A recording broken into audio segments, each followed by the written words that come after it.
amigos? ¿Cómo están? Estoy muy contento el día de hoy de recibirlos en WeWow Transformando Historias, presentado por Mundo Ejecutivo. Y el día de hoy tengo una invitada que de verdad me hace sentir tremendamente contento, orgulloso de poderles presentar. Es una institución en el mundo del capital humano en nuestro país. Ha estado en grandes compañías de la talla de Citi, American Express, Nestlé. Sí, adivinaron, se trata de Nora Villafuerte, que nos acompaña el día de hoy para platicarnos un poquito de su historia, de la historia de cómo ha transformado desde el rol de recursos humanos algunas de estas compañías. Así que bienvenida, Nora, ¿cómo estás? Muchísimas gracias por venir, te agradezco mucho que estés con nosotros. Oye, pues platícanos, estás justamente viviendo un momento de tu carrera maravilloso después de haber trabajado en grandes compañías y haber vivido muchísimas cosas muy emocionantes. Has estado en banca, has estado en consumo y has vivido desde el rol de capital humano muchísimos desafíos a lo largo de tu carrera. Pero quisiéramos preguntarte el día de hoy dos momentos, quizá uno de ellos el que más satisfacción te haya causado, un momento muy luminoso en la historia de tu carrera y de cómo desde capital humano lograron transformar la historia de un negocio, de una compañía o de algo que te haya tocado transformar. Y desde luego quizá por ahí un momento difícil, un momento complicado y cómo te lograste sobreponer a él. Puedes empezar por el que tú gustes, está perfecto. Mira, cronológicamente yo te diría, vamos a empezar por el que no me gustó mucho, el que no uno me duro, ha gustado, uno difícil. uno difícil. Venga. Yo te diría, ¿cuál ha sido el momento en el que no me gustó, el que no me sentí feliz? Fue cuando no logré cambiar la cultura jerárquica y machista de Banamex. Venga. Fue muy frustrante. ¿En qué año estamos hablando? Para situar a la audiencia, ¿de qué momento histórico estamos hablando? Pues mira, mi última empresa fue Nestlé. Justo antes de trabajar en Nestlé estuve en Banamex 5 años. Entonces te estoy hablando más o menos de hace 20 años. Sí. Estamos hablando de 90s, por ahí, 2000s. De los 2000. De los 2000s. 2005, 2003, sí. 2004. Donde no era tan común tener posiciones ejecutivas en el C-Suite llenas de mujeres como ocurre hoy en día. No, ¿verdad? De hecho, yo llegué a Banamex y me enteré después, porque justo en ese momento la jefa del director general, que era Manuel Medina Mora, le pidió tener una mujer en su equipo porque tenía puros hombres. Sí. Entonces fui la primera mujer a nivel dirección ejecutiva en la banca, en una posición así. Entonces era verdaderamente durísimo. Durísimo. Oye, Nora, me imagino que ese momento en el que eras la única persona en el board o en este grupo de ejecutivos que tenía que impulsar iniciativas y que tenía que hacer valer la voz de las mujeres, había grandes detractores, ¿no? Y había una contracultura a favor de lo opuesto. ¿Qué hiciste para sobreponerte? ¿Cómo eran tus mañanas antes de ir a una reunión del equipo directivo? ¿Qué te decías a ti misma? ¿Cómo salías avante de ese desafío, de esa presión tan grande? Tú en lo personal primero, y luego cómo impulsar esto pues no nada más en ti, sino en las compañías en las que has estado. Hablemos de esos momentos duros en Banamex. Pues mira, la realidad era que yo siempre he sido una persona muy fuerte, sí, por mi origen, por cómo crecí, por mis primeros años de vida. Sí. Entonces, siempre he sido muy valiente, siempre he dicho lo que pienso, y eso no era muy apreciado en lugares como Banamex, donde yo me sentía que estaba trabajando como en medio de... ¿Esto es antes de la compra de Citi? Ese es 1 año, 2 años después de la compra de Citi. Pero tenían muchísima autonomía todavía, ¿no? Demasiada. Sí. Justo cuando yo estaba trabajando en American Express, yo pensaba que me iba a jubilar ahí, porque me encantaba trabajar en American Express, estaba haciendo muchas cosas. Y me invitan a trabajar a Banamex. En ese momento era Banamex Citi Group. Exacto. Porque justo Manuel Medina Morales había hecho la venta con la condición de que se quedara el nombre de Banamex, lo cual me parece que fue un gran acierto. Sí, fue buena idea. No, fue una muy buena estrategia. Pero otro de las digamos, condiciones era que no se iban a meter para nada los gringos en México. Sí. Entonces yo entré pensando que era una empresa americana. Y nada que ver. Y era una empresa mexicana hasta medio familiar, podría yo decir. Sí. Y con todo lo que eso implica. Por lo tanto, sí fue muy difícil, fue muy frustrante, porque era un grupo ejecutivo grande y cuando yo iba con alguno de ellos a venderle una idea de cambios, de cosas que había que hacer, tenía yo que pasar por una cantidad de gente, sí, y cuando terminaba o iba por el quinto ya me enteraba que ya había grillado y que entonces no estaban de acuerdo Fue muy frustrante, fue algo que me tomó mucho esfuerzo, mucha determinación de tratar de luchar. Logré, creo, y una de las, digamos, luces en el camino fue que formé, no la primera, pero sí una de las primeras y no la segunda. Creo que Liverpool en eso avanzó. Formar la segunda, o por lo menos la primera a nivel financiero, escuela corporativa real, con carreras. Muy bien. Entonces, mucho de mi tiempo lo dediqué a la creación de la Universidad Banamex, que te sigue funcionando y lo está haciendo muy bien. A la fecha. Oye, además llegando tú de American Express Company México, que tenía... Muy americanizada. Súper arraigado los temas incluso de diversidad, Sí, claro. de inclusión. Hoy en día American Express es reconocida dentro de la misma comunidad LGBTQ+, como uno de los mejores lugares para trabajar. Y esto no es fortuito, es que son años de haber trabajado y pugnado por eso, ¿no? Sí, y llegas a una empresa que tú piensas que está en un proceso fuerte y que te llevan para hacer transformación. Y no, pues ¿cuál transformación? Sí.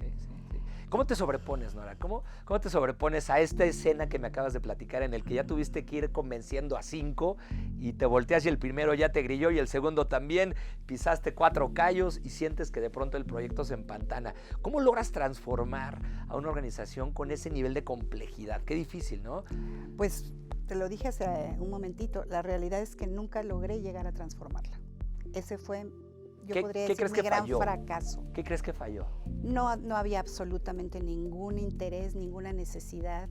Le iba muy bien a Banamex. Sí. Yo llegué con una creencia totalmente distinta de cambio, de transformación cultural, que no había ningún interés por parte ni de la dirección general ni del equipo directivo. Claro. Estaban muy bien. Entonces tú estás nadando contra la marea. Y un status quo que además, ¿para qué arreglarlo si está perfecto? No había ninguna necesidad. Muy bien. Así que sí fue frustrante, pero yo siempre he sido, como te digo, una persona muy fuerte, entonces digamos que me reponía y volvía a luchar, hasta que llegó un momento en que dije ya estuvo. Pero fíjate que qué interesante, porque seguramente el haber pasado por donde asustas y haber estado ahí en ese momento tan complicado te engrosa la piel y te da herramientas, ¿no? Que el día de mañana puedes aplicar muy bien en otros lugares que sean quizá más dúctiles, más permeables para poder meter una cultura como la que tú soñabas. Sí. ¿Qué llega después de Fíjate que una de las cosas, y debo de recordar a alguien que me lo dijo ahí estando en Banamex, que aprendí mucho durante esa época, era que yo trataba de hacer los cambios y era muy frontal, era muy directa, ¿no? Nunca he sido al estilo mexicano de suavecita y, ¿no?, dando vueltas. Y ella siempre me decía, firme en el fondo, suave en la forma. Y creo que de las cosas que aprendí mientras que estuve en Banamex fue que si querías hacer cambios algo más rápidos, tendrías que ser muy cuidadoso de esa parte cultural del mexicano, que no solamente es del mexicano, ¿eh? A veces nos centramos mucho en decir que los mexicanos somos de cierta manera, la verdad que ese es algo mundial.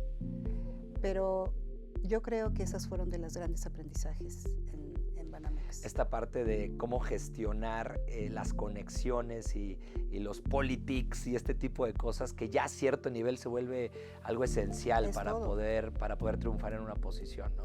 Y siendo mujer, pues un doble esfuerzo de poder posicionarte, no porque eres mujer, sino por tu capacidad, que yo creo que eso es algo importantísimo, ¿no? Fíjate que eso yo he sido siempre una gran defensora de las mujeres.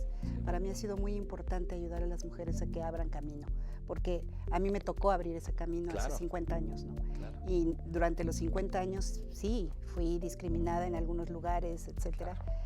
Y entonces trataba de ayudar a las mujeres. Para mí el tema de la mujer es mucho más un tema de inteligencia. 100%. No es un tema de género. Digo, por supuesto que hay un tema de género.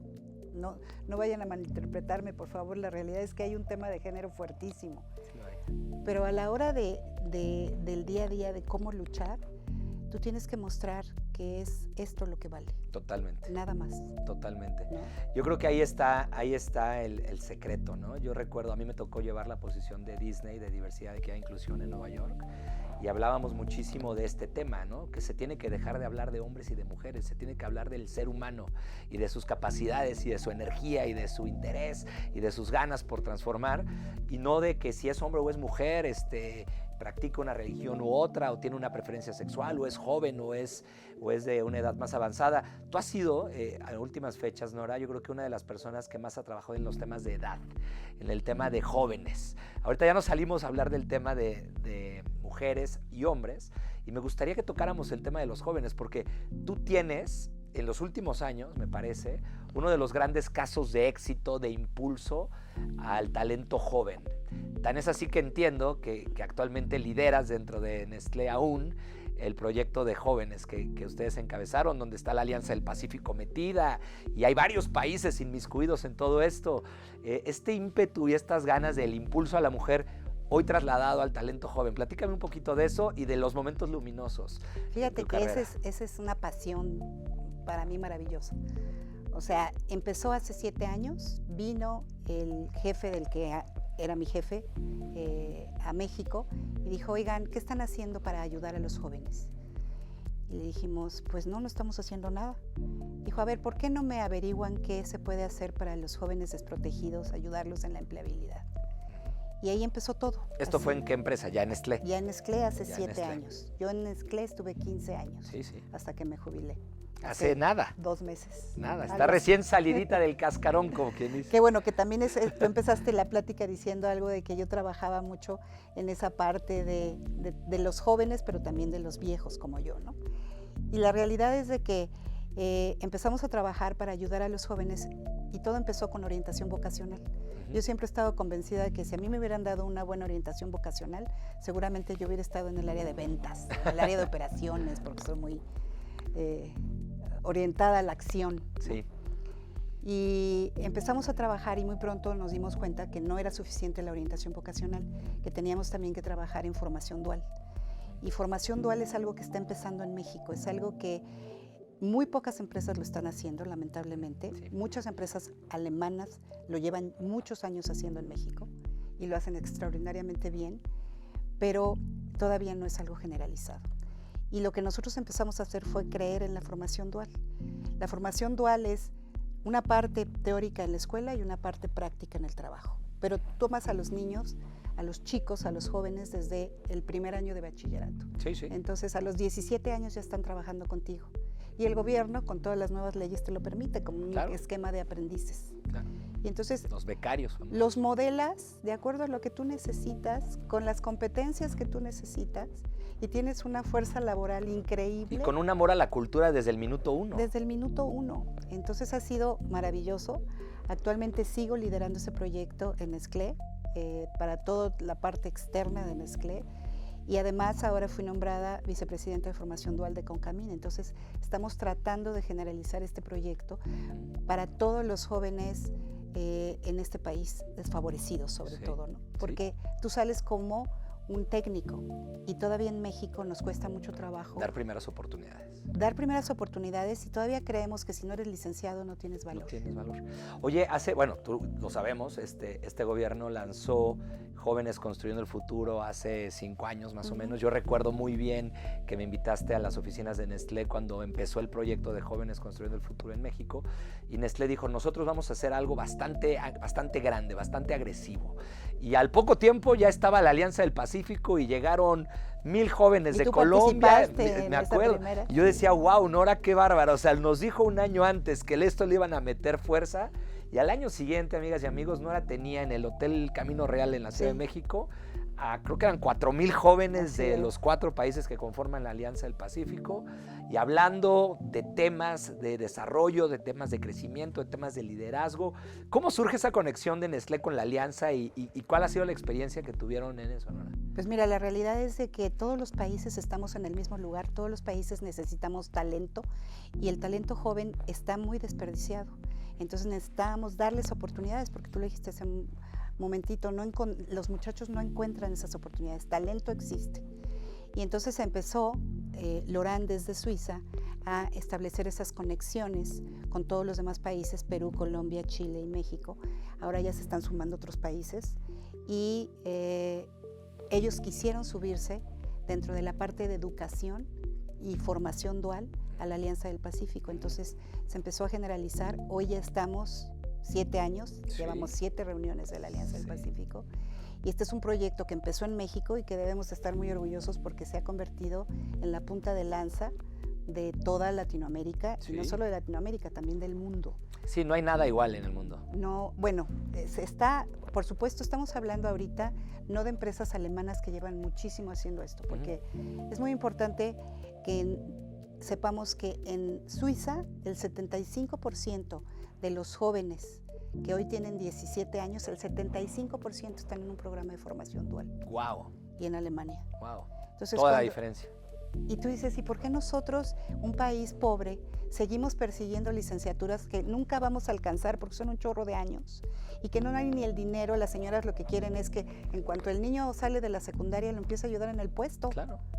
Hay todos los incentivos para que no ocurra lo que debe de ocurrir. Exactamente. Oye, qué interesante esto que dices del ejemplo de Suiza y Alemania. Hoy estamos viviendo un fenómeno en México, en Estados Unidos, en Europa, de escasez de talento, talent scarcity, que se menciona tanto, ¿no? En donde las compañías de pronto les cuesta trabajo enganchar a gente comprometida, con ganas, con energía. Hemos hablado del tema del talento femenino, ya hablamos del tema de jóvenes. ¿Qué opinas de las generaciones que hoy tienen alrededor de 50, 60, 70? ¿Hacia dónde ves que se va a mover esto, Nora? Porque es otro tema súper apasionante, ¿no? A mí me tocó en algún momento implementar en Cinépolis, me acuerdo, un programa para contratar gente de arriba de 60 años en las posiciones operativas y fue un hitazo. O sea, ahí el talento se comprometía, veía el trabajo como algo propio, un orgullo enorme por contribuir. ¿Hacia dónde crees que se va a mover el mundo en este tema? Hay un fenómeno de edadismo también, donde hay una discriminación por edad a gente de edad más grande. ¿Hacia dónde crees que se deberían de mover las compañías en ese tema? Mira, yo te puedo decir lo que hizo Nestlé y Cuéntame. Lo que sigue haciendo. Y la realidad es de que con este programa de formación dual, tú no discriminas absolutamente a nadie. Por un lado tienes a los jóvenes de 17, 16, hemos llegado a tener chicos de 15 años que entran contigo, que están jóvenes, que están limpios, que no están maleados y que tú los vas formando y tú les vas dando forma, que adoran la empresa y que ahí se queden a trabajar. La gente dice, no, es que yo no lo voy a hacer porque hay una... se me van. No es cierto. Es una falsedad, la rotación no está ahí. De verdad esa gente se queda. Pero entonces no solamente tienes este grupo que te está creando ese famoso pool de talento, sino que además, ¿cómo trabajas con estos chicos? Con las personas que tienen 45, 50, 55 años en tu empresa, muchos, algunos, que llega a suceder, que renuncian y se quedan. Claro. Cuando tú los conviertes en mentores de estos chicos, empiezas a romper todas esas barreras y viceversa, ¿no? En temas digitales también. Claro, con el reverse mentoring. Entonces, es estás atacando los dos polos de la población. Entonces, nosotros tenemos y los convertimos en entrenadores y entonces ya están certificados por conocer. El día que ellos se pueden jubilar, no solamente pueden seguir siendo maestros de la misma compañía donde están, sino en otros lados. Les estás dando una oportunidad de vida adicional. Tú estás cubriendo y estás generando los dos polos. Qué increíble, Nora. Me gustaría, antes de despedirnos, nos quedan 3 minutitos más, vamos a tener un bloque que no se pueden perder, amigos, porque Nora nos va a platicar así de cómo ahora transformó este tema de generaciones y de muchísimas cosas más que nos podría hablar Nora Villafuerte, de cómo ha transformado la historia profesional en su labor de recursos humanos. Pero me gustaría que nos dijeras, Nora, para aquellas personas que te están viendo ahorita en el programa, que aspiran a tener la posición de una Nora Villafuerte, porque déjame decirte que a mí en lo personal, y te lo he dicho todas las veces que nos hemos visto, desde que yo era socio en Baker & McKenzie, ya se hablaba de Nora Villafuerte, ¿no? Y yo creo que muchas chavas, muchos chavos que aspiran a tener una posición como las que tú has tenido, se preguntan, ¿qué hizo Nora para llegar allá arriba? Si nos pudieras decir 2 o 3 máximo consejos muy puntuales para poder escalar en esta complicadísima pues escalera corporativa, que yo no sé ni por qué es una carrera, porque nadie le tiene que ganar a nadie, ¿verdad? Cada quien hace su historia. Yo creo que es una historia más que una carrera. De esta historia profesional, ¿qué consejos le darías para poder tener ese nivel de impacto y repercusión en una compañía? Dijiste 2 máximo 3. Bueno, yo te diría, el primero y el más importante de todos es nunca tener miedo. Yo una de las cosas que aprendí de algunos fracasos que tuve durante mi carrera fue que los fracasos fueron porque tuve miedo, porque no me creí, no me la creí, no creí en mí. Y el miedo es el peor enemigo de los seres humanos, de las mujeres principalmente, pero de todos, hombres y mujeres. El miedo es... En el momento en que detectas el miedo, lo que tienes que decir es enfrentarlo e irte ahí de frente. Hazlo con miedo, pero hazlo. Hazlo, no te detengas. Venga, ese es el primero. Y la segunda, que ahora sí como mujer, no nos pongamos nosotros mismos ese techo de cristal. Nosotros tenemos que sentir que ese techo no existe y que tenemos que avanzar. Y donde no lo encontremos, busquemos otro lugar. A mí me han llegado a preguntar y me dicen, oye, es que en la empresa en la que estoy, pues no me deja crecer, busca otro lugar. Vete. Sí. Porque no lo vas a cambiar. Sí. Sí, una gran... Y eso es también no tener miedo, porque moverse es... Claro. El miedo, cambio. No te mueves por miedo, pero al mismo tiempo te quedas atorada ahí y no haces lo que tienes que hacer por miedo. Entonces, lo primero es romper el miedo. Lo segundo es que el techo de cristal existe, pero es de cristal y se rompe, Nora. Así es. Y lo puedes romper si tienes la determinación, el coraje, las agallas. Y si la estructura de plano no te lo permite, sin miedo, reescribe esa historia en otro lugar. Así es. Yo creo que ese es el gran aprendizaje de la conversación. Nora, ¿algo más que nos quieras platicar? ¿Algo más que nos quieras contar? ¿O dónde te puede localizar la gente? Estoy seguro que mucha gente va a querer ponerse en contacto contigo para preguntarte tips, ideas de toda esta experiencia acumulada estos años en el mundo corporativo. ¿Algo más que nos quieras decir o simplemente dónde te podemos localizar? Primero, que no le tengan miedo a la jubilación. La verdad es de que hay muchas cosas que hacer, hay muchas cosas que dar. Nos toca a nosotros dar, empezar a dar lo que recibimos tanto, porque somos muy afortunados. Segundo, el que me encantaría que las empresas se sumaran a aprender y aceptar la formación dual con un chico, con 2 chicos. No tienen que hablar de muchos más. Y nosotros los ayudamos, les damos todo el know-how, los apoyamos para que vean cómo pueden atraer talento, maravilloso talento, de una manera fácil y no puedo decir gratis, porque sí les tienen que dar una beca, pero verdaderamente barato. Y a tiempo. Y a tiempo. Y por supuesto que se pueden poner de acuerdo y comunicarse conmigo. Yo estoy en Instagram y en Facebook, Villafuerte Nora, y ahí seguro me encuentran. Nora, te agradezco muchísimo. Para mí fue de verdad un agasajo, de verdad un gusto gigantesco poderte tener aquí. Toda mi vida te he admirado, hoy te admiro más por cómo estás viviendo esta etapa de tu vida y a mí me encanta tenerte aquí en el estudio y estoy seguro que a todos y a todas nuestras amigas y amigos del auditorio, no importa qué generación ni de qué lugar del mundo nos escuchen, se van a llevar algo muy valioso de esta plática contigo. Muchísimas gracias, Nora. Gracias, Jorge. Muchísimas gracias y hasta la próxima.